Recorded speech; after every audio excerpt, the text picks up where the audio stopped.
Solano here from Hot Property Buyers Agency. I'm here with Alexandra Porter from Coronis. Thank you very much for joining me. Anytime. Very good. So guys, I wanted to break this video up into three sections. Now, I'll put this up as one long video if you want to take the time, or I'll break it up into three smaller bits. The first part is really going to be, Alex, I'd like to know more about you and what areas you service and I guess how those areas are currently performing. So can you tell us a little bit about that? Yes, so I've been working in the 4034 postcode for the last 15 years. Namely Aspley, Zillmere and Geebung are the suburbs that I work in the most. I find that the most popular house in this area would be a high-set brick or high-set timber house, or a combination of both. They seem to be the ones that attract the most buyers at the moment. Yeah. Right, okay, yeah. And so who's the buyer demographic in that postcode or in those three suburbs of your specialty? With the schools in this area, we actually get a bit of a mix. So we have really good schools. So we get the families, young families love the high-set homes, particularly because there's usually that rumpus space underneath and sometimes a second bathroom underneath as well. And then we also get the first home buyers who are entering the market. So we do have train stations in the area, so that's very handy for professional couples with travelling to the city. Is there much in those postcodes sub 550 for first home buyers and their stamp duty concessions? Yeah, there are. More in Zillmere, we get sub the 500, sub 550. Aspley, we get some good ones every now and again, but you have to move pretty quickly if they're sub 550 in Aspley and Geebung. Especially if they're on a 607 inside block. Yes. Yeah, okay. And so how have those suburbs performed in relation to capital growth over the last decade? You know, are we seeing consistent growth, or have we seen growth for certain types of properties and not others? Tell us a bit about the growth. Yeah, so I've seen a lot of growth in the area. I think in addition to the really good schools, we've also got Chermside Shopping Centre. So with the expansion of Chermside Shopping Centre, we've seen the area flourish around here, which is great. So Zillmere houses, I mean, I remember at one point we couldn't sell a house in Zillmere for more than $350, and now I've got houses in Zillmere that sell for $600,000-$700,000, which is fantastic. So I do find that the entry-level homes are more likely to go up in value because people are adding value to them over the years, and then they shoot up in price. So this is the question I really want to ask. If you are investing in those three suburbs, what is the ideal property right now you feel is going to have the best growth? I know it's crystal balling a little bit, but what type of property would you be buying right now that you feel would fit the changing demographic in this suburb? Yeah, I would be buying a high-set brick or a high-set timber, or as I said before, combination of both on a minimum of a 607 square metre block, preferably an elevated position. I mean, we have a lot of really good streets around here, not at the bottom of a hill if you can swing it that way.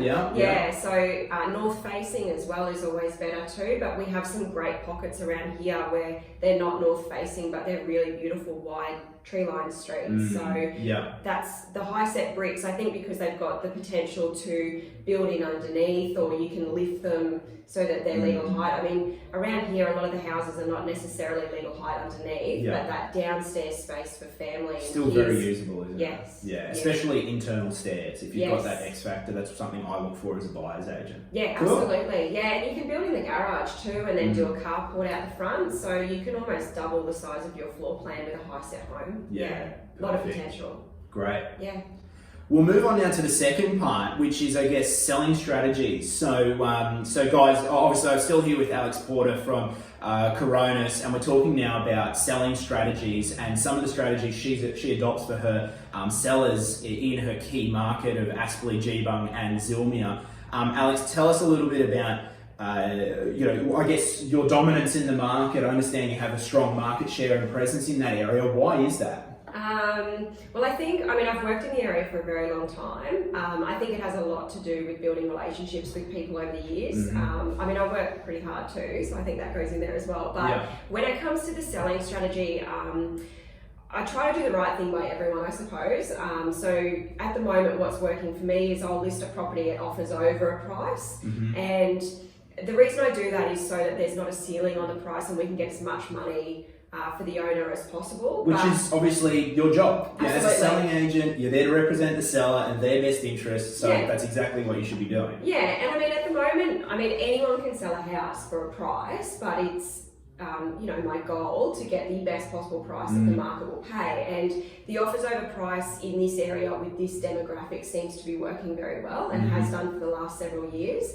The way that I do it though is a little bit different, so I don't burn buyers in the process, and I think that's really important because over the years I have had buyers come back to me that never bought through me but then sell through me because of the way I did the offers over process. So when we get multiple offers on properties, I do ask everyone to put their best foot forward, and I don't give any other influence on price other than the price that's advertised online. So the buyers then have to decide for themselves what the best price is that they're willing to pay. And the offers over strategy, I mean, my intentions are to get us in a multiple offer situation because when we get the multiple offers, absolutely. So there's the fear of missing out, and we've got the competition element, and buyers are usually more emotional, and then that's how we get the most amount of money. So they have to figure it out. How are terms and conditions in this current market influencing a seller's decision to sign a contract? Is it all about price right now, or are terms and conditions coming more into play? Yeah, so it's a combination of both. I mean, for me, it's always been a combination of both though. Shorter finance terms, shorter building and pest terms, no finance term at all. And then with settlement, it really depends on the owner. We have some owners that would like to rent back to investors, for instance. We have some owners that want to do a shorter settlement because they've got to get out of there. So that is also part of the negotiation process. So if we can line everything up and make the buyer's terms look as good as what they can to the owner, then they've got more chance of buying a house. Yeah, for sure. Okay, great.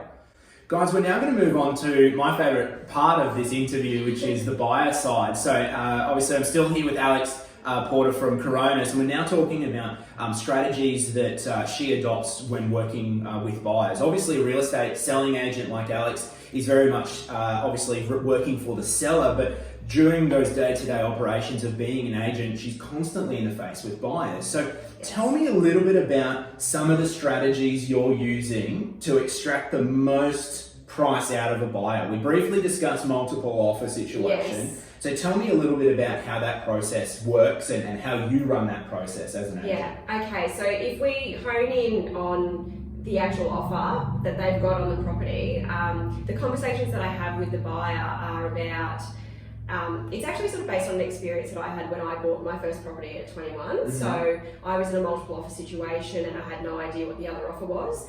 So I do actually say to buyers, you need to work out what the absolute best price is that you're willing to pay. And if you found out that another buyer paid, $15,000 more, if you're kicking yourself, then you should have paid $15,000 more. If you're in a position to do so and you'd be in a regretful position, what's it really worth to you?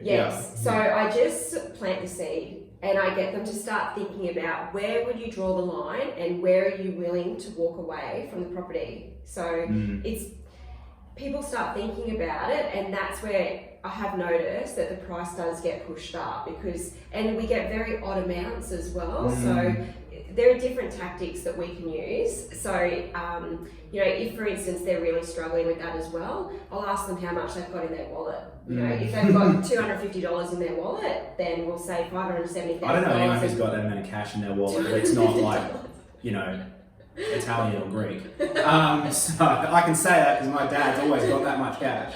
I understand. Okay, so multiple offer. How can a buyer determine that it's a legitimate multiple offer scenario? I'm not saying that you would say it's not legitimate, but what are some strategies where buyers out there can actually confirm that they're in a legitimate multiple offer? So there is the REIQ multiple offer form that we can have the buyer sign. We also have a buyer's price declaration where we get buyers to sign that when they're at their absolute maximum price. And it also states that they are well aware that there is another offer on the property and that if they miss out on the property that they knew what was going on. So we have a couple of forms that we can use in that process. Guys, one of the things I do, I've actually developed my own form as well, which I actually get the selling agent to sign to confirm it's multiple offer. So again, my role is to protect the buyer, and one of those protections, I believe, is confirming and making an agent sign on the dotted line that it is in fact a multiple offer. Now, 9 times out of 10, they'll sign it because it legitimately is. But if there's any hesitation, it starts to make me think, well, okay, is this a legitimate multiple offer? And unfortunately, multiple offer situations in Queensland, it's very hidden from people. Unlike an auction environment where you can see everyone's face in their bid, it's sort of very much behind closed doors. So there's a lot of trust that needs to go in with an agent. So okay, great, no worries. Is there any other tips that you would give buyers right now in this environment and in your geographical area right now? How do they put themselves at the front of the queue or at the top of the list when it comes to looking at properties in your area?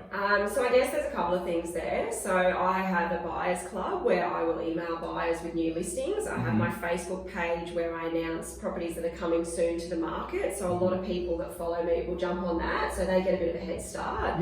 And then also, if you find a property that you love, you have to move quickly, because at the moment, most of my properties are selling straight away within the first week. So despite what people might think about the marketplace, we are still selling properties within a week of going on the market. So what I'll do, guys, the official video I'll end now, but now I'm going to add a little COVID-19 extra. To be honest, in 6 months' time, 12 months' time, I don't think we're really going to be talking about this, and I want this video to have a little bit more longevity. But what I'll do is I'll tack on this extra COVID-19, because obviously that's very current right now. So how have you seen buyer inquiry over the first quarter of the year? What changes did you see as we saw more and more government restrictions put into place? Yeah, so we track all of our inquiries, so we definitely saw the inquiries dip, but after a couple of weeks, people started to get a little bit used to what was going on, and we saw an increase again. The difference in the inquiries, though, is that the people that were contacting us and were still in the market were very real, very genuine, so very more qualified. Quality over quantity coming through. Yes, which I'm okay with that, because it meant that every buyer that was contacting me, I knew that they were in a position to buy now. So I was okay with that. Open homes, we weren't able to do the open homes, but inspection by appointment, again, I knew people weren't wasting my time. So. And what about sellers? What's the thought process of sellers right now? Because my perception is, if I'm a seller, I wouldn't have thought now is a good time to list my property. But what are you seeing? Are you seeing hesitation from sellers at the moment? Yeah. Is that hesitation founded? No, I actually think now is a really good time to sell, because... Of course, you're a bloody real estate agent. Of course you're going to say that. No, well, I'll explain it. So basically, we've seen the market going up. I mean, in this area, I feel the prices have been doing quite well since about August last year. So the prices have been going up, and then we're sort of sitting at the top. Now, because there's a shortage of listings on the market, the prices haven't dropped yet. So we're seeing a lot of buyers. I mean, I had one on the weekend where I had 5 offers on one property. So there is still a lot of activity out there, because we don't have as many properties for sale, and the prices have not suffered yet because there's not an oversupply of listings. So that makes sense. Now is a very, very good time to sell. And I'm trying to explain that to people, because I understand people don't want us coming in their home or buyers coming in their home, but we also have a lot of precautions in place. For people's safety. I think when we look in reality, the amount of people currently contracting the disease and the things that we're putting in place as real estate professionals to prevent that, I actually think that we're providing a very safe environment, a really safe environment, considering that way obviously we can still work, our industry continues, but also people still can find their next home or investment property, and the world still keeps turning. And I mean, I'm still happy to do inspection by appointment, where we stagger the appointments 15 minutes apart, so that way we're getting people through, but we're still creating that competitive element with buyers still seeing other buyers go through the property. I think that's one of the interesting things without having open for inspections, is buyers haven't been able to see a transparency of the number of interested parties, and so when someone says, hey, you're in a multiple offer, you kind of feel like, well, am I? I went to an inspection by myself, there was no one else there. COVID-19's on the media every day, and we've got up to 10% unemployment. How can there be multiple offer parties? But yeah, I think it's really interesting. I think the demographic of people who are buying right now are they're probably not the type of demographic who've completely lost employment through this process. That's right. There are different professions that are looking in this area, and young professionals with families who continue to have stable employment, stable income. So that's why your market is still moving. Yeah, it's really good at the moment. Yeah. So I just need more houses to sell. Yeah, great. Well, thank you very much, Alex. Thank you very much, everyone, for watching. Hope this has been interesting for you, and we'll speak again soon. If you have any questions in relation to this or any of our videos, please give my team a call on 3170 3760. Cheers.